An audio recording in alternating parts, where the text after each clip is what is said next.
fonctionnement et les enjeux derrière l'intelligence artificielle ChatGPT en particulier. Mon idée, si vous voulez, c'est que dans les instruments que nous forgeons, il y a comme sans cesse le reflet de ce que nous sommes. ChatGPT, comme intelligence artificielle, n'échappe pas à la règle. C'est la raison pour laquelle, en commençant, il m'a semblé important de mentionner ceux qui sont à l'origine de OpenAI, qui est la société qui a développé ChatGPT. OpenAI, c'est une société qui a été fondée en 2015 par plusieurs entrepreneurs, parmi lesquels on en retrouve de célèbres. Le plus fameux d'entre eux étant Elon Musk, dont il n'est pas un jour où il n'apparaisse sur nos écrans parce qu'il a le tapis rouge déroulé en Chine, qu'il rencontre le président Macron. Il a fait partie de cette aventure au point de départ, au moment de sa fondation, mais il a ensuite quitté OpenAI pour des questions aussi de conflit d'intérêts, sachant que avec les véhicules Tesla et tous les projets d'autopilote liés à l'intelligence artificielle, il y avait donc des risques de conflit d'intérêts potentiels. Autre grand nom de business, vous avez notamment Sam Altman, qui est un homme d'affaires américain, qui est un des fondateurs d'une entreprise internationale de financement précoce de start-up, une entreprise qui s'appelle eCombinator et qui aide de jeunes pépites de la tech avec quand même une moyenne confortable de $150,000 par entreprise aidée pour 2 programmes initiaux de 3 mois chacun, qui au départ correspond à un fameux coup de pouce. Vous avez aussi des gens comme Reid Hoffman, qui est un businessman américain. Pour vous donner rapidement une idée, il a participé à la fondation de PayPal, de LinkedIn en 2003. Vous avez aussi Ilya Sutskever, qui est un informaticien israélo-canadien d'origine russe, travaillant dans l'apprentissage automatique, le machine learning, et il a cofondé OpenIA, et il en est le scientifique en chef. Vous avez enfin Peter Thiel, qui est un entrepreneur américain et néo-zélandais d'origine allemande, qui est un gérant de fonds spéculatifs et un investisseur de capital risque. Lui-même a cofondé avec Reid Hoffman, dont je parlais tout à l'heure, Confinity, qui deviendra PayPal, et il en sera le directeur général. Il a vendu PayPal à eBay en 2002 pour 1,5 milliard de dollars. Il rapportera quand même personnellement la bagatelle de 55 millions d'euros avec ses 3,7% de part dans le capital. Je dis ça parce que vous allez voir que le profil de ces investisseurs est tout de même en décalage avec les objectifs initiaux affichés par OpenAI. Et c'est la raison pour laquelle j'insiste sur ces données biographiques. Donc Peter Thiel a été notamment un soutien de Donald Trump durant sa campagne présidentielle, et il a été aussi un de ses conseillers une fois qu'il a été élu. Il est actuellement président de Clarion Capital Management, qui est un fonds spéculatif qui gère environ 3 milliards de dollars. Pour la petite histoire, sa notice Wikipédia, que j'ai consultée avec toutes les réserves d'usage, indique qu'à l'université Stanford, il a étudié la philosophie contemporaine et qu'il a été notamment influencé par la pensée de René Girard, ainsi que par sa théorie du désir mimétique. Et il est vrai que vous aimerez l'imiter sous certains aspects, puisqu'il semble avoir des moyens de développer ses stratégies. Alors, en tous les cas, quel était l'objectif initial en 2015 ? C'était de développer des technologies d'intelligence artificielle en les rendant accessibles à tous, l'entreprise ayant d'abord été créée en tant qu'association à but non lucratif pour faire progresser l'intelligence artificielle au profit de l'humanité tout entière, sans que les recherches se soient dictées par le besoin d'un retour sur investissement. Alors, c'est pour ça que, vous voyez, il y a un certain contraste entre le profil des gens que je mentionnais et les objectifs affichés. Et ce qui est évidemment intéressant, c'est de savoir si ces belles promesses ont été tenues. N'oublions jamais le proverbe populaire qui nous dit que l'enfer est pavé de bonnes intentions. Et l'idée, en fait, d'OpenIA, c'était, au moins au point de départ, de faire en sorte que l'intelligence artificielle ne soit pas accaparée par des entreprises privées, comme Google, Facebook, Microsoft, Apple, Amazon, et en gros tous les GAFAM. Et à partir de là, il y a quand même eu un changement 4 ans plus tard. Parce qu'on s'est aperçu que pour développer des technologies, il fallait des sous. Et que quand on est une entreprise non lucrative, comme la FCT, c'est difficile de trouver parfois quelques sous. Donc, on a changé le business plan.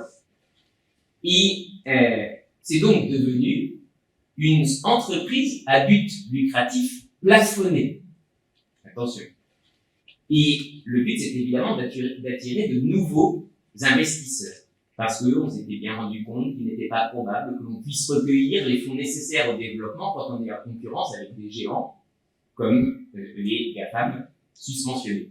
Et donc, on a stipulé que les profits 100 fois supérieurs aux investissements seraient utilisés pour gérer des programmes éducatifs et des activités de défense des droits. Mais vous voyez que entre 100 fois l'investissement de départ, c'était quand même une certaine marge de profit avant de revenir à la logique initiale du non lucratif. Pour la petite histoire, fin mars 2023, j'ai regardé, OpenAI était valorisé à 29 milliards de dollars. C'est quand même conséquent. Et justement, selon le Wall Street Journal, les équipes dirigeantes sont en discussion avec plusieurs fonds d'investissement qui souhaitent injecter plus de 300 millions de dollars en échange du rachat de parts dans l'entreprise. Donc vous voyez que finalement, on est dans une tentative de phagocytation du projet initial par des entreprises privées qui, en mettant des billes dans le projet, espèrent un fort retour sur investissement à court terme. Donc, comment garder cette idée d'une intelligence nouvelle? Par exemple, Microsoft a injecté 1 milliard de dollars dans l'entreprise. Le succès, il vient du développement de cet outil récent dont tout le monde a entendu parler, notamment à partir de novembre de l'année dernière, qui est ChatGPT 4, un moteur de recherche, semble-t-il, intelligent, capable de répondre à n'importe quelle recherche. Et ce que je voudrais essayer de voir un petit peu avec vous, c'est la manière dont ChatGPT a été entraîné pour fonctionner. Et on va essayer d'y voir un petit peu plus clair. Ce qui oblige à faire un tout petit peu d'histoire. Parce que, comme le nom l'indique, ChatGPT 4 succède vraisemblablement à ChatGPT 3, qui lui-même succède à ChatGPT 2. Donc, on peut supposer que lui-même succède à ChatGPT 1.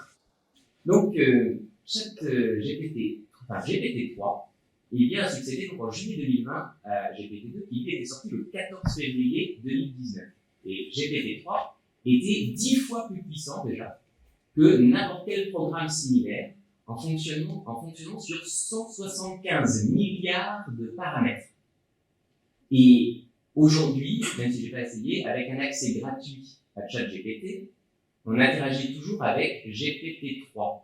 Et en annonçant le 14 mars 2023 la sortie de GPT-4, OpenAI a écrit dans son blog que GPT-4 est plus fiable, plus créatif, capable de générer des instructions plus nuancées que GPT-3, et pourrait lire, analyser ou générer jusqu'à 25 000 mots de texte, ce qui est plus que dans les versions précédentes. Mais cette version est désormais payante, environ 22 € par mois en France. Ce qui montre bien que là, on n'est plus sûr de pouvoir offrir les technologies à tous comme cela était annoncé initialement. Et cela ralenti en rien le développement, puisque j'ai été chercher quelques données. On a, en 2 mois après le lancement, 100 millions d'utilisateurs recensés.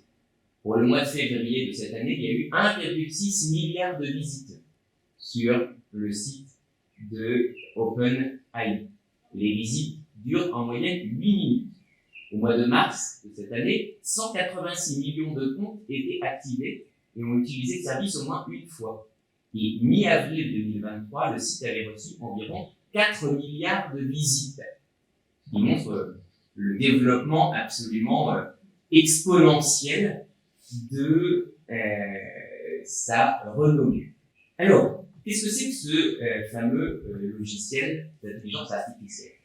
C'est un modèle de langage qui est basé sur la transformation de GPT, qui est un des modèles de langage les plus populaires et performants dans l'industrie de l'intelligence artificielle. GPT, sans doute vous avez été voir ce que ça signifiait. Ça signifie Generative Pre-trained Transformer, qu'on pourrait traduire par transformeur génératif pré-entraîné. Alors, j'ai essayé de comprendre un tout petit peu ce que derrière cette caractérisation nominale, le béotien en informatique que je suis pouvait essayer de saisir.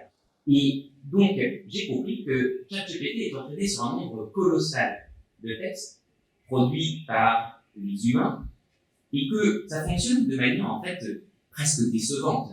Le but, c'est d'être capable de dire quel est le mot qui suivra celui qui précède grâce à une architecture probabiliste extrêmement complexe. En fait, on fait ça déjà sur nos téléphones. Vous savez, quand on fait nos SMS, nos téléphones, ils nous proposent un mot.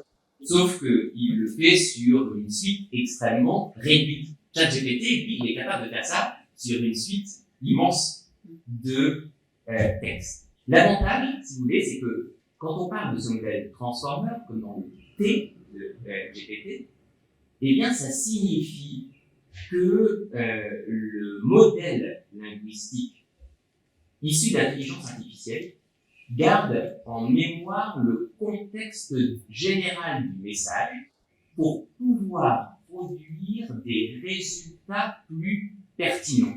C'est, on va dire, une informatisation du procédé Schtroumpf. Quand vous avez une bulle chez les Schtroumpfs, vous savez quel est le mot qu'il faut mettre grâce au contexte. C'est ce que fait ChatGPT, mais évidemment avec un ordonnancement logique et technique extrêmement performant. Alors si j'essaye de dire un petit peu comment ça se passe, la phrase de départ, celle qui correspond à l'instruction donnée par l'utilisateur, est décomposée en une série de symboles qu'on appelle des jetons. Et un poids plus ou moins important est attribué à chaque jeton en fonction de sa place dans la phrase initiale. Donc, si vous voulez, c'est comme si chaque mot était affecté d'un coefficient qui va déterminer quelle est son importance dans l'instruction reçue par le logiciel. Et cette quantification joue le rôle d'une forme de contextualisation du message pour éviter de donner à chaque élément une égale importance qui ne rendrait pas compte de ce qui est véritablement recherché à travers l'instruction reçue. Et cette contextualisation effectuée, l'intelligence artificielle passe à une étape de prédiction des mots qui peuvent suivre, chaque possibilité étant affectée d'un coefficient de probabilité qui va déterminer son apparition dans l'ordre des résultats ou son élimination définitive. Le site a été originellement entraîné sur des milliards et des milliards de phrases et est donc capable de générer du texte de manière autonome. Il est conçu pour imiter la conversation humaine afin de produire des réponses cohérentes et pertinentes aux questions posées. Mais là se pose déjà une première difficulté, car l'entraînement a été fait d'abord sur des bases de langue anglaise.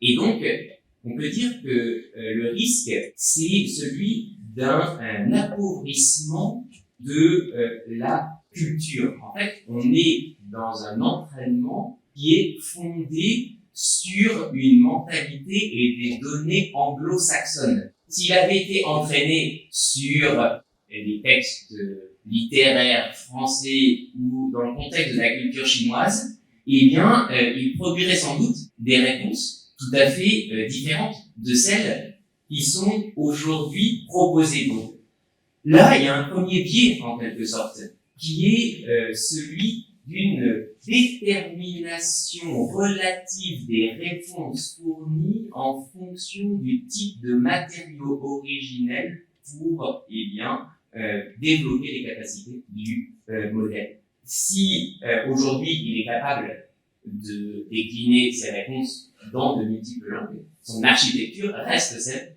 de cette culture anglo-saxonne et nord-américaine notamment. Autre élément, c'est le fait que ChatGPT n'a pas été connecté à Internet jusqu'à une date extrêmement récente. C'est-à-dire qu'il est entraîné sur des données qui étaient valables jusqu'en septembre 2021.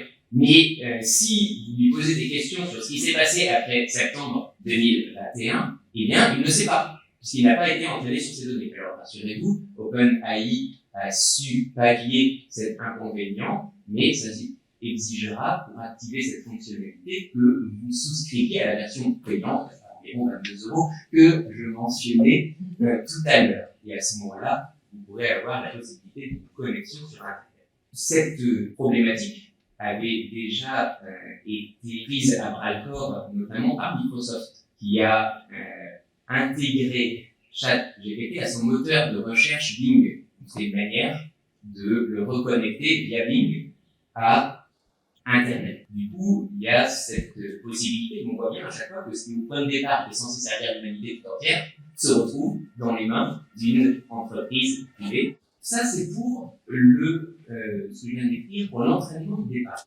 Mais il y a aussi ce qu'on appelle le post-entraînement. Donc ça, c'est la deuxième partie.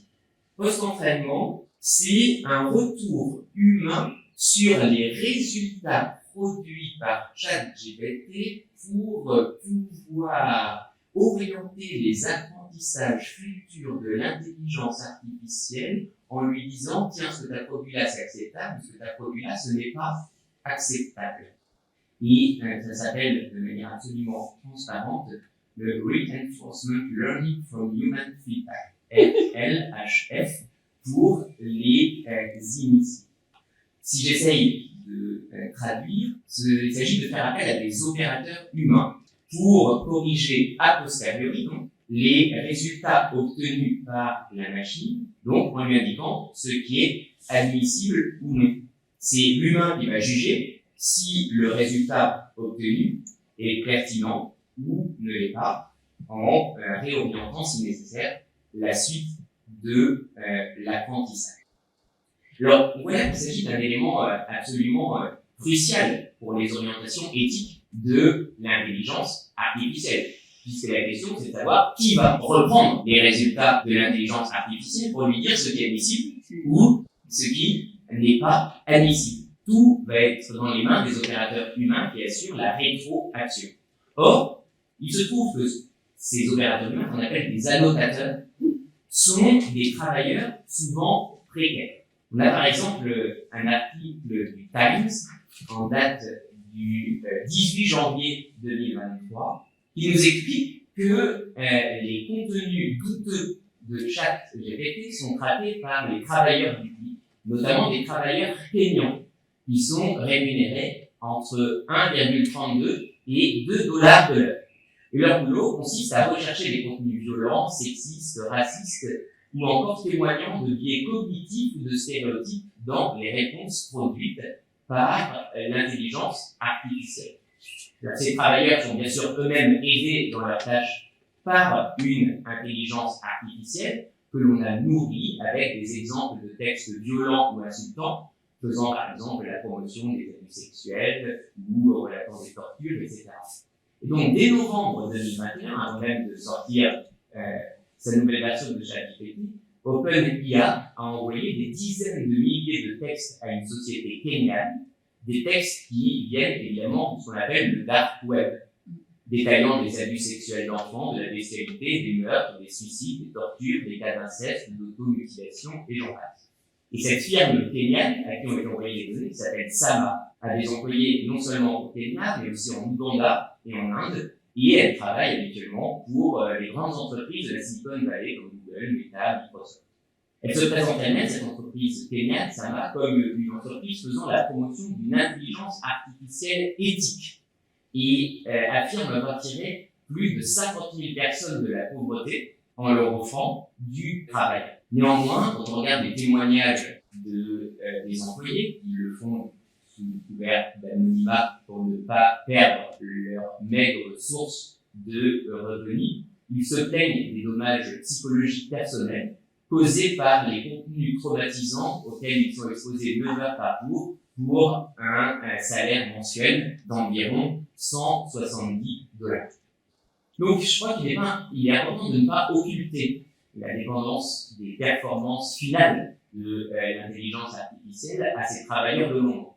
D'autant que OpenIA ne communique pas les noms en général des sociétés avec lesquelles elle collabore. Un porte-parole d'OpenIA a seulement expliqué que ce travail est nécessaire pour minimiser la quantité de violence et de contenu sexuel inclus dans les données d'entraînement de ChatGPT, ce qui requiert la création d'outils spécifiques pour détecter de tels contenus et donc aussi l'intervention d'annotateurs humains pour superviser le processus. Donc, je reviens à la question, quelle est la nature des critères éthiques mobilisés pour ce travail de sécurisation, pourrait-on dire, des données jugées pertinentes. Maintenant, si on regarde du coup ces contenus produits, on est dans un secteur qu'on appelle l'intelligence artificielle générative. C'est un secteur dans lequel, donc, je dis tout à l'heure, les entreprises de la tech investissent actuellement des milliards de dollars.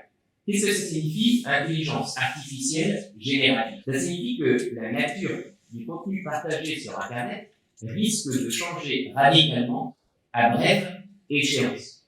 Grosso modo, en caricaturant un peu, jusqu'à présent, la majorité des contenus avaient des auteurs humains. Mais on va assister à une croissance exponentielle des contenus créés par les machines dans tous les types de production, que ce soit les textes, comme ChatGPT, que ce soit les images, que ce soit les vidéos, que ce soit les audios. Et cette démultiplication des productions de la machine, ce sera pour le meilleur et pour le pire. Alors, je cite des exemples qui, éthiquement, qui sont validés, ne posent pas de problème. Vous avez certainement entendu parler de cette expérience faite par le journal Le Monde qui a essayé de reconstituer l'appel du 18 juin 1940 par le général de Gaulle. On n'a aucun enregistrement historique de cet appel, celui qu'on entend habituellement, je crois qu'il date de 4 jours plus tard, du 22 juin. Et donc, on a fait appel à l'IA pour créer cette archive manquante. Des historiens ont commencé par comparer les différentes versions du texte pour établir humainement donc la version la plus plausible. Puis, l'intelligence artificielle a été nourrie avec de nombreux enregistrements historiques de discours de De Gaulle, ainsi que de l'acteur François Morel, qui a systématiquement répété tous ces discours. Puis, on a fait le chemin inverse. À partir de l'enregistrement par le comédien du texte reconstitué, on a demandé à l'IA de proposer une version du texte reprenant l'ADN vocal du général de Gaulle. Et on a ainsi obtenu un enregistrement imparfait sur lequel des ingénieurs du son ont retravaillé en post-production. Et donc, c'est un petit peu comme si on pouvait comparer ça à ce que je disais tout à l'heure chez les annotateurs qui reprennent les résultats pour parvenir à des productions plus pertinentes. On appelle, je crois, le fine-tuning ou quelque chose. Le problème, c'est qu'on n'est pas loin d'un usage éventuellement délictueux, puisque il y a notamment la technologie du deepfake, qui consiste à mettre sur un visage celui d'une autre personne, dans le but, par exemple, d'usurper son identité. Et on voit poindre ici, avec le recours à l'intelligence artificielle, les problèmes de cybercriminalité. Cette difficulté, bien sûr, est notamment visible en vertu de la capacité de ChatGPT à générer du code informatique. Et donc, si par exemple, il identifie des failles dans un système informatique, il est capable de produire des lignes de code susceptibles d'exploiter la faille pour la rentabilité des cybercriminels qui auraient recours à lui dans ce but. On peut aussi se servir de lui pour adapter les contenus aux personnes ciblées par les arnaques en fonction de ce qu'on aura trouvé à propos de ces personnes sur Internet afin que l'arnaque corresponde à leur profil individuel. Et donc, cette intelligence artificielle va permettre, vous le voyez, une particularisation extrême des contenus, mais avec la dissolution d'un espace commun, d'un patrimoine commun, de sorte que on va être chacun, en tout cas c'est un risque, enfermé dans une sorte de bulle qui sera, au fur et à mesure de nos consultations, créée spécialement pour nous, en fonction de ce que l'on connaît déjà de nous, grâce aux traces que nous aurons laissées sur Internet. Autre élément que vous connaissez bien déjà, c'est tous les problèmes de plagiat dont on ne cesse d'entendre parler. ChatGPT connaît évidemment un succès non démenti auprès des étudiants, mais les enseignants sont plus méfiants, à tel point que certaines universités ont décidé de réagir. Par exemple, l'université de Stanford aux États-Unis, qui a développé un logiciel qui s'appelle DetectGPT, et dont le rôle est d'identifier tous les écrits qui seraient générés par ce robot conversationnel d'OpenAI. Et l'idée, c'est que DetectGPT essaye de trouver des éléments qui sont, on peut dire, sujets à caution, des fake news, des imprécisions, pour dire qu'en fonction de l'importance du nombre de fake news et des exactitudes dans les résultats générés, on va pouvoir dire que ce résultat a été généré par une intelligence artificielle. Et ce qui fait aux États-Unis se retrouve dans des universités, par exemple à Hong Kong, ou même en Chine, où on a un contrôle ChatGPT qui a été mis en place. Et dans la même optique de plagiat, non plus pour la production de résultats, mais pour l'utilisation des matériaux ressources, eh bien, on peut penser que ChatGPT ne respecte pas les droits de propriété intellectuelle, puisque, en quelque sorte, il est capable de s'inspirer de tout ce qu'il trouve sur Internet, mais vous arriverez peu à le mettre en défaut parce qu'il est impossible de reconstituer le chemin par lequel l'intelligence artificielle est passée pour produire le résultat que vous avez devant les yeux. Donc, en fait, vous ne pouvez pas savoir quelle est la source, et ChatGPT ne cite jamais ses sources. Donc, c'est pour lui, en même temps, un avantage, parce que il peut jouer de l'imprécision sans vraiment contrevenir aux droits d'auteur et aux droits de propriété intellectuelle. Alors, ce genre de difficultés pointées sur ChatGPT, eh bien, a incité les concurrents d'OpenAI à développer leurs propres solutions. Parce que si les entreprises privées se laissent distancer dans cette course à l'échalote, c'est beaucoup de profits qu'elles perdent. Donc, sans doute, vous avez entendu parler du projet de Google qui lance une autre intelligence artificielle qui s'appelle Bard et qui fonctionne à peu près selon les mêmes principes, sauf que Bard est connecté en permanence à Internet. Et l'enjeu, c'est aussi de remplacer les moteurs de recherche classiques. Quand vous posez des questions à un moteur de recherche classique, vous êtes obligé un peu de savoir ce que vous voulez pour utiliser des mots-clés qui sont pertinents.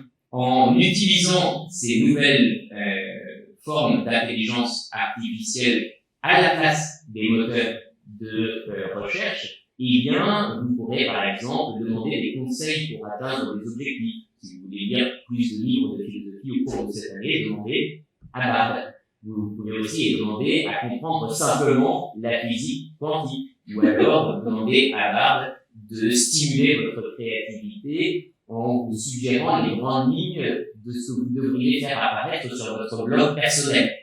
Donc, L'avantage, si vous voulez, c'est que là, on va avoir une nouvelle génération de contenu Internet et d'interaction avec Internet, puisqu'on n'est plus vraiment obligé de savoir ce qu'on veut pour obtenir des résultats qui soient pertinents. Le problème, c'est qu'on a toujours les mêmes limites, c'est que on est en train d'obtenir des réponses probables, pas forcément des réponses exactes. Et on peut dire que philosophiquement, c'est toute la différence entre le vrai et le vraisemblable. Et là, on est sans cesse dans le vraisemblable, mais non pas dans le vrai.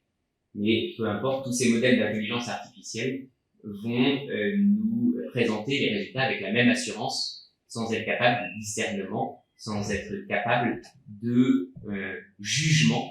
On remarquera quand même qu'il y a eu dans certains pays des réactions à l'émergence de ces technologies qui sont très radicales. Par exemple, l'Italie a interdit ChatGPT fin mars de cette année. Et évidemment, on va poser la question de savoir si les règles de droit peuvent l'emporter sur la logique du profit et l'envahissement factuel des données par ces intelligences artificielles, ce qui aura, on peut dire, pour effet de justifier a posteriori le recours à ces intelligences dans la mesure où on ne pourra pas faire autrement étant donné leur omniprésence. On arrive à des problèmes juridiques d'ailleurs qui risquent de devenir assez rapidement insolubles. Je donne un seul exemple. J'ai remarqué par une anecdote que le vendredi 31 mars dernier, on a un développeur parisien de 27 ans qui avait déposé une plainte auprès de la CNIL parce que, en fait, il a accusé l'intelligence artificielle d'OpenAI de défaut de loyauté et de manque de transparence et d'absence apparente de base légale. Donc, il avait demandé à ChatGPT d'écrire sa biographie et, en fait, ChatGPT a tout inventé. Il a juste remarqué que il faisait partie d'un cercle de personnes qui essayaient de défendre certaines libertés publiques et, à partir de là, il a combiné un certain nombre d'informations complètement fantasmatiques sur ce développeur en disant qu'il avait fait des manifestations sur les droits d'auteur, qu'il était fondateur de certaines associations, alors qu'il n'en est rien. Mais le résultat, c'est qu'il vous le dit avec une certitude absolue. Alors, si on essaye de conclure sur ce bref aperçu de ChatGPT, eh bien, certains s'inquiètent aussi de la perte potentielle d'emploi que généreraient ces nouvelles intelligences artificielles. Certes, il y a des risques puisque on suppose que 32% des métiers pourraient profondément changer avec ces nouveaux programmes d'intelligence artificielle. Il y a une estimation de l'OCDE. Mais là, on voit bien que c'est quelque chose quand même de récurrent dans l'histoire. À chaque fois qu'il y a de nouvelles technologies qui émergent, on observe à chaque fois un certain nombre de craintes qui sont concomitantes du côté de l'être humain. Et c'est pour ça que j'avais commencé en disant, voilà, on est toujours le miroir de la machine, comme la machine, eh bien, est le miroir de ses concepteurs. En tout cas, si c'était le cas, il y aurait bien sûr aussi l'émergence de nouveaux métiers, et ce n'est sans doute pas la difficulté la plus grave liée à ChatGPT.